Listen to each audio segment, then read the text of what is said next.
Halfway point on the left, 1:06:07:08. That's the halfway time. And Mar was about 1:05:40 when he came by. So if you can watch the clock when they go by, you'll get a sense of how far behind everyone else is. It's about 40 seconds, 41, 42, and 1:06 is about 5:04 pace, which means they'll run the full marathon, double it, 2:12:20. And so the men's marathon continues through Rome, and right now, the story remains the same. It is Peter Marr of Canada with the lead. The pack continues to chase him. Meanwhile, in the World Championships of Track and Field, other competition is beginning to take place. Some of it has taken place earlier, and some of it is simply ongoing. More of our coverage. Let's go to Dwight and Larry. Thank you, Dwight. As we pick up the marathon, Peter Marr of Canada continues in the lead, but you can see with his entourage of motorcycles and policemen behind him that the pack is beginning to close in on him. And you can see just from his leg speed, kind of determine how quickly his feet are going down. Look at the men behind him. They're gaining on every step now. It's Juma Ikangaa, you can see in the white. He's always in the lead. He's taking it. He's leading the charge to regain the lead. I think Marr is going to have a lot of trouble at the end of this race because it's now very apparent he went out too hard. And this, of course, a double loop. As you come out right at the lower right-hand portion of your screen, you can see exactly where he is on the course. And those are near the famous public baths here in Rome. And he is beginning to tire. He's going very slowly. You can see it in his eyes. Look at his eyes. He's having a hard time here. His hands are even tighter. He knows they're going to catch him. Sometimes it's worth it going out to see if you can get away, but he needs a little more training. He's only been running for 3 years. The pack now has narrowed down to 9 runners. These are the major contenders chasing Peter Marr. And as expected, the man from Djibouti is there. But the man who's conspicuously absent is Ravil Kashapov. I don't see him in that pack. I think he's fallen back, but Moneghetti, his teammate, I think that's Rob. You can barely see him back there. So this is the point where Ravil Kashapov is out. He will not come back. These kinds of conditions where it's so hot and humid, he's not dropping back to rest. He's finished for the day. If he finishes, I think it's to his credit because he's going to have a hard time. Like you said earlier, when you break contact, when you lose contact, you simply slow down. Now what's going to happen here? There's no they're going to overtake him in the next 2 or 3 blocks. And Marr, I don't think will be able to keep up. It's not the kind of situation where they get him and then he settles into their pack and they pull him along. They're in a rhythm now that is much faster than his, and he's tired, and he can't increase his rhythm the way they're going to. Moneghetti of Australia, Ahmed Salah of Djibouti, leading the pack, chasing this man, Peter Marr. And when you go by someone like this, there's also the tendency to speed up just a little bit. You go by, push it a little bit harder just to make it that much harder on that person. Hugh Jones on the left, in the white, Jørgensen of Denmark with the headband on, Salah in the middle with the blue top. I would expect his teammate Vrabel to be there. That's Douglas Wakiihuri from Kenya, a new face that we see in there. He's still up there. That's surprising that he's still up there at this point, but he looks comfortable. And the way you can tell is just watch him. Just watch closely. He's looking around. He's shifting position. He's comfortable. He's not hurting. Why do it seems like once or twice a year, new faces appear in the marathon out of nowhere. You can't run that many. A marathon career is usually about 5 years long, 1 to 2, possibly 3 races per year, and that's pretty much what everyone has in them. Ravil Kashapov, for example, he's been around for about 5 or 6 years. He's had about as many races as anyone ever gets. And now the first major change in the race is going to take place. I mean, there's no question the pack just going to surge right by Peter Marr. And he looks and says, oh boy, I've had it. And he knows that he can't keep up with him. He'll try, but it's so hard at that point because he's been in his rhythm, his speed for so long now. To change that and keep up is just too difficult. This is Bettiol from Italy, who's one of their favorites, and he's looking around because he doesn't feel good. He's not in the lead. These are the Italian television people. They're looking for their own. We know that the Italians like to run from behind. How can you tell he's not feeling good? You can tell he's not feeling good because he's more shuffling than running, and he really doesn't have much knee lift, but this is his teammate, Gelindo Bordin, coming up behind him, and I think he's looking because he's being gained on. We'll have to watch for a little longer, but you can see Bordin is coming right up, and he's going to go by him, just the way the lead pack went by Barr. Bordin is going to go by Bettiol. And Bordin seems to be running very easily. He's running easily. This is where you get a good example of someone who's tired. Look at Bettiol's pace and effort. It's just like he's slogging along, whereas Bordin has more rhythm. He has more snap, and it's just a question of rhythm. That's all you can say about it. And again, if you haven't been with us throughout our coverage, about 40% of the marathon course in Rome on cobblestones. Very difficult to run on cobblestones, even in dry conditions. Because your sense of balance is different. You feel them every step. You literally feel them every step because you can't run straight up and feel aligned. There's no other way to describe it. You don't feel symmetrical. You don't feel like you can move in a straight line because you're always off balance. Well, you told me when you ran part of the course the other day over cobblestones that you had to look down and see every step. You're watching every step that you make, and you just think about it. Now, the whole course isn't cobblestones, but there's enough of it that you kind of have to be very careful about your stride when you're running, and you're thinking more about that than you are the race. Now, these are the three Italians here. I can tell by the way Pizzolato runs. I think that's Orlando Pizzolato coming up, so you have the three Italians trying to run from behind. This is Pizzolato. How do I know? I just watched these runners enough. I know their style. He's been the winner in the New York City Marathon a couple times, but this isn't his day. He likes to start off in the back, run the second half faster than the first, but he's pretty far behind now. Meanwhile, the small lead pack and the Italians again continue on the chase of that small pack, 7, 8 runners, maybe 9 at this point. Well, when we get a count, we'll pass that right on to you. And here's a good example of when someone passes someone else, if the person being passed can stay with them, they'll get up on the shoulder. The fact that Bettiol is running behind Bordin means he's trying to hang on. If he were trying to be in Bordin's rhythm, he would be more up on his shoulder. He just has his eyes on Bordin's back, and he's saying, hang on to him, hang on to him. And Bordin is trying to break away because he can feel him there. He's going on to the next person. And here's the lead pack in the lower right-hand part of your screen. They give me back the runners that are dropping back off of the pace. And meanwhile, the two Italians trying to attack from the rear. And they've been successful in this in the past, although they haven't won major international races doing this. You can see Bordin and Bettiol there. They're going to pass another runner who I can't recognize from here. But they're moving up through the pack. If Bettiol can stay with Bordin, Bordin will drag him along. Isn't it dangerous to do that? It's dangerous in the sense that I don't think you win international races this way. You can win very good major competitions this way, but not when everyone in the world is there. And here is a look at the leaders of the marathon, and right now it is Moneghetti of Australia in front. Let's go to Dick. From the stadium back to the streets of Rome as the men's marathon continues. And you can see from the shot from the helicopter that it truly is a marathon that has been winding its way through Rome. Now coming by the Spanish Steps, there's 137 of them.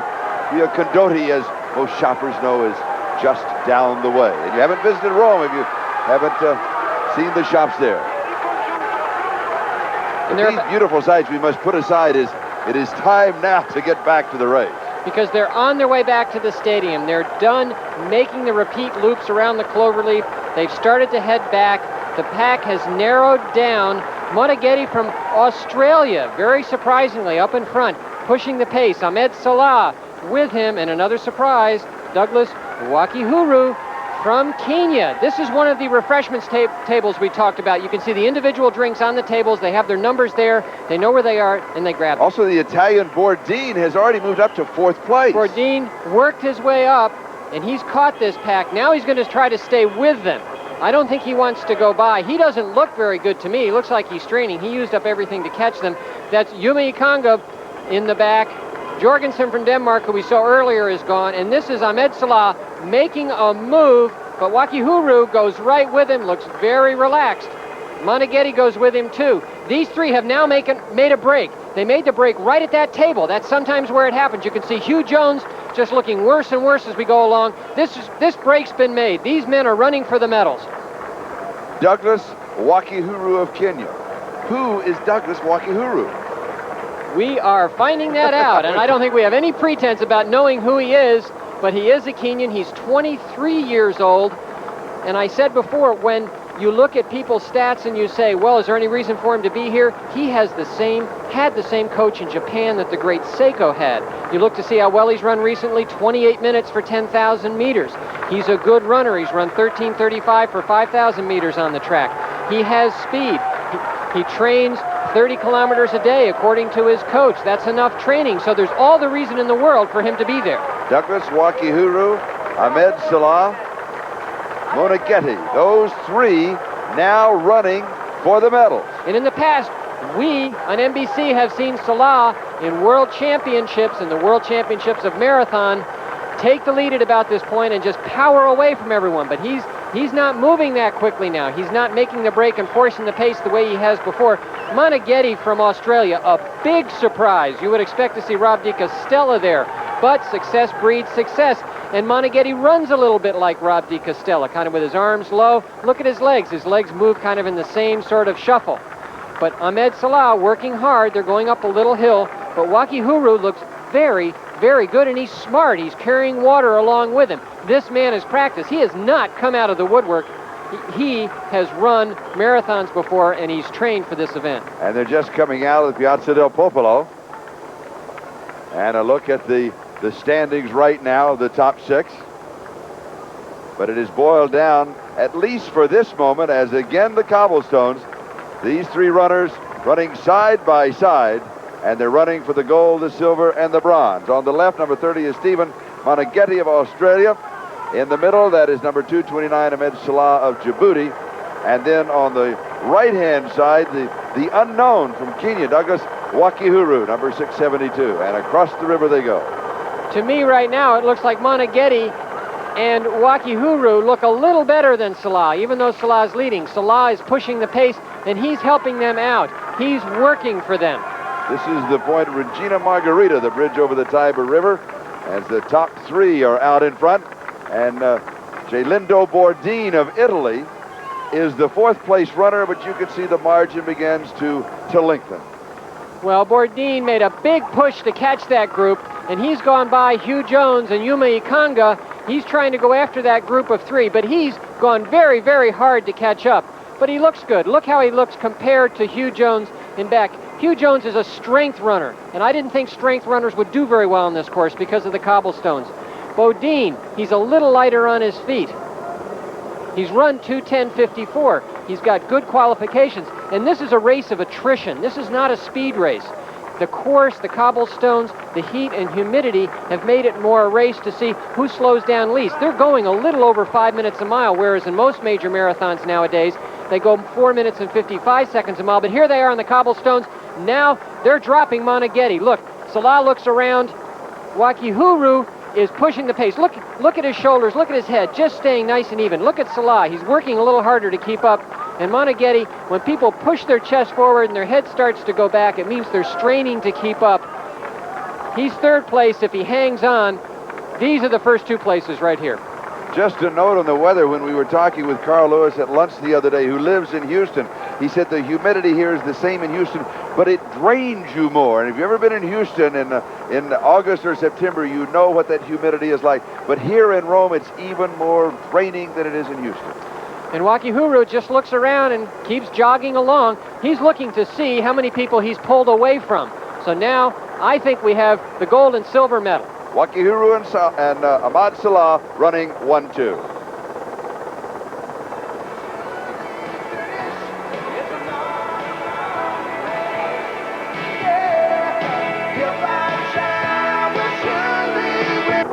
We rejoin our coverage of the men's marathon as Douglas Wakiihuri of Kenya is out in front as we go back. And this is Moneghetti of Australia and Bordin of Italy. They're now running 3 and 4 as Ahmed Salah is ahead of them right now in second place. And neither is trying to pull away at this point. They're gathering energy for the sprint inside the stadium. One man is going to make a move. The other is going to try to stay with him. This is one of the hardest moments in sports because you really don't have the energy to sprint, and yet you know you have to, and you don't know whether the other man is faster than you are. Meanwhile, Douglas Wakiihuri of Kenya is out in front, and one of the true beauties from covering a World Championship. You have journalists, obviously, from all over the world. 165 countries are here. And so information on Wakiihuri has begun to be filtering through to us. He was born in 1962. He speaks Swahili, speaks English. He also speaks Japanese. And he has spent long periods of time in Japan thanks to a scholarship. And this is his third marathon.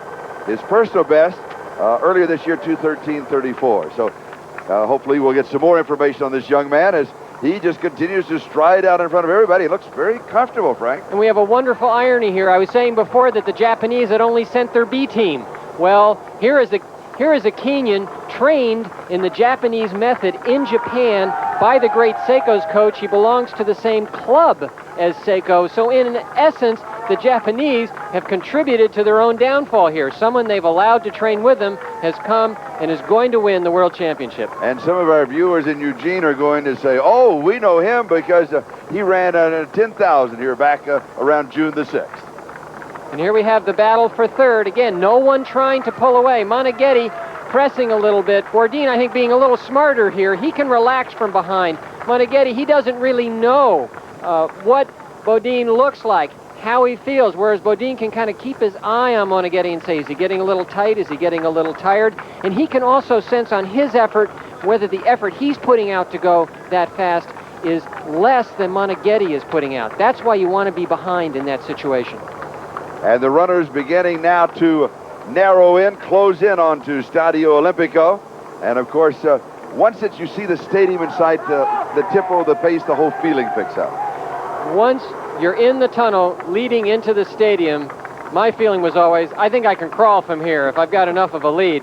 So Wakiihuri, I think he knows he's got it won. He looks nice and easy. It's very interesting to me how people can train with other people and run like them. He now reminds me of the Japanese runner.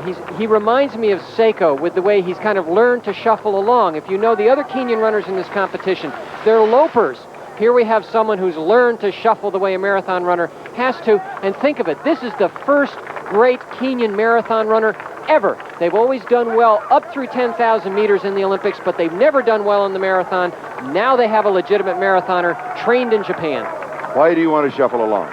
You want to shuffle along because the more pounding you do, the tighter your quadriceps, those muscles on the front of your legs, get. And eventually that becomes the limiting factor.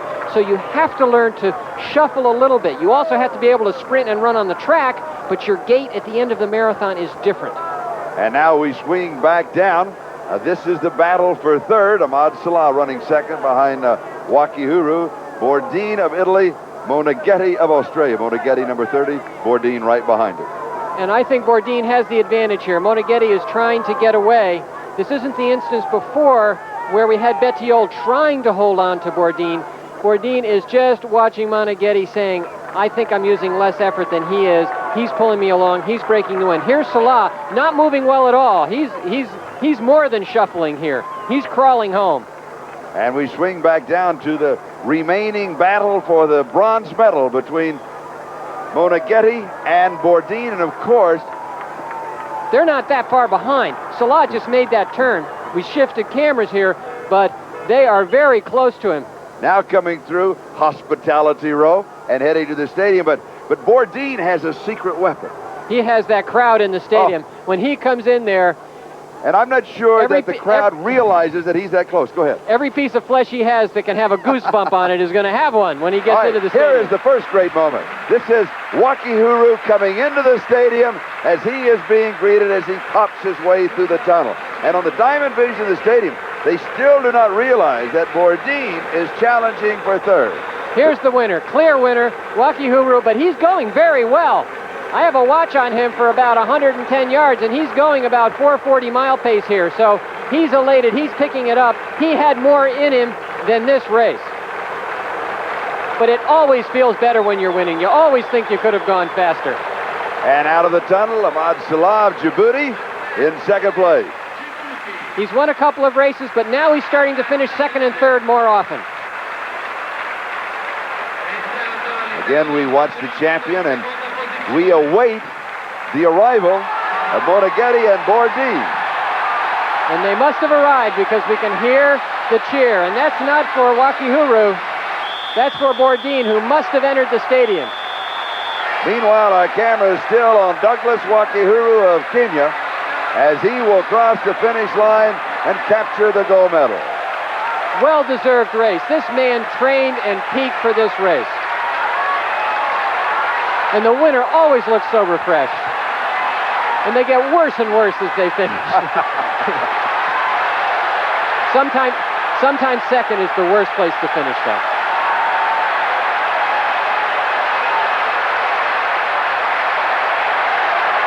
A complete unknown.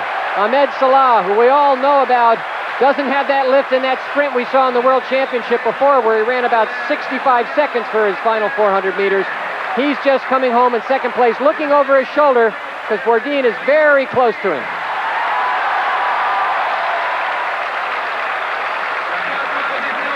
And there's the silver medal.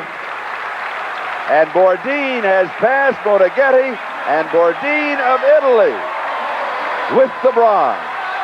He was the third Italian, not favored. Bettiol and Pizzolato were better known, but when it really counted, this man came through. He's as happy as the winner. And there is the champion, Douglas Wakiihuri of Kenya. We'll be back in a moment. Only his third marathon, Douglas Wakiihuri, who lives in Tokyo, the Kenyan, wins this 1987 championship. Ahmad Salah of Djibouti takes second, and Bordin of Italy the bronze. The Italians as a team finished best of all, 3rd, 7th, and 13th. Now back to Charlie and Frank for the first American to finish. And here's Don Janicki, and Frank, he's going to come in 21st. Don has had a real rough time, and I think the time that he had here is an indictment in a way of the American marathon system. He had to run a time of 2 hours and 11 minutes and 58 seconds to qualify for this race. That's 10 seconds slower than the winner. We make our marathon runners run so much and so hard to qualify. There has to be a way that we can choose our athletes without having them go through this entire distance in order to qualify, because if we don't, this is going to be the result in the future. And meanwhile, he's going to be dropping back is his finish. But when you're in the high teens or the low 20s, a place here or there really doesn't make that much difference. You don't have that many marathons in you. He knows it. He left it in the trials. We've got to find a way to get it into the finals.